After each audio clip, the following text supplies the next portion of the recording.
Bienvenue dans cette nouvelle vidéo dédiée aux essais libres du Grand Prix de Formule 1 d'Austin sur le légendaire circuit des Amériques. Cette année, comme l'année dernière, tout change car ce week-end de course, c'est un week-end sprint. Une seule séance d'essais libres pour tout régler, pas le temps pour les erreurs. Aujourd'hui, on va voir ensemble comment les équipes et les pilotes utilisent cette unique session pour maximiser leur performance. Et bien sûr, on va voir comment ça s'applique à notre passion du sim racing. Le circuit des Amériques, c'est un vrai défi pour les pilotes comme pour les ingénieurs. Avec ses 20 virages dont la montée iconique vers le virage 1 et les aises rapides inspirées de Suzuka, chaque détail compte. Les équipes doivent vite s'adapter. Les pilotes passent les premiers tiers de la session à trouver leur marque, à comprendre la piste et à tester les limites. Cette recherche de performance est cruciale pour être compétitif en qualification et dans la course sprint. Dans le sim racing, comme dans la réalité, on cherche à trouver le bon équilibre entre l'aérodynamique pour maximiser la vitesse dans les lignes droites et l'adhérence dans les virages serrés. Et ici à Austin, ça peut faire toute la différence. Avec un seul essai libre cette année, tout se joue dans cette session. Les équipes ont 2 heures pour tester les réglages de la voiture, analyser les données et ajuster les stratégies pour la course sprint et le Grand Prix. Pas de place pour l'hésitation. Les équipes exploitent chaque tour pour collecter un maximum de données. Dans le sim racing, cette séance unique se traduit par la nécessité d'adopter une stratégie de test.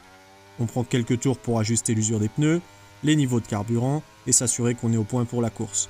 On ne peut pas se permettre de tout tester en profondeur, donc il faut savoir prendre des décisions rapidement, exactement comme dans un vrai week-end sprint. L'un des éléments clés durant cette unique séance d'essai libre, c'est le choix des gommes. Pirelli met à disposition 3 types de pneus, tendres, médiums et durs. Et en une séance, les équipes doivent trouver la meilleure gomme pour la qualification et pour la course sprint. Mais attention, la gestion de l'usure devient cruciale. À Austin, avec ses températures élevées et ses virages rapides, choisir la mauvaise gomme pourrait signifier une perte de performance significative. Dans le sim racing, c'est exactement la même chose. On choisit nos pneus en fonction des conditions de piste, mais aussi de notre stratégie. Utiliser les pneus tendres pour maximiser le grip sur les essais, ou les pneus médiums pour simuler la gestion d'une longue course.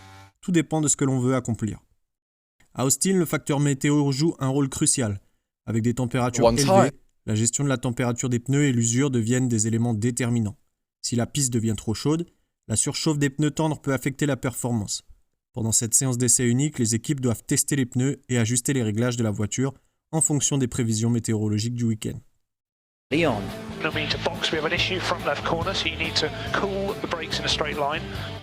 N'oubliez pas, chaque minute compte dans ces essais, alors préparez-vous bien pour être prêt lors de la qualif et de la course. Si vous avez aimé cette vidéo, n'oubliez pas de liker, vous abonner à la chaîne pour plus de contenu sur le sim racing et dites-nous en commentaire quel type de gomme choisiriez-vous pour Austin. On se retrouve très vite pour une nouvelle vidéo dédiée à la course sprint, ici sur Gas Drop Racing.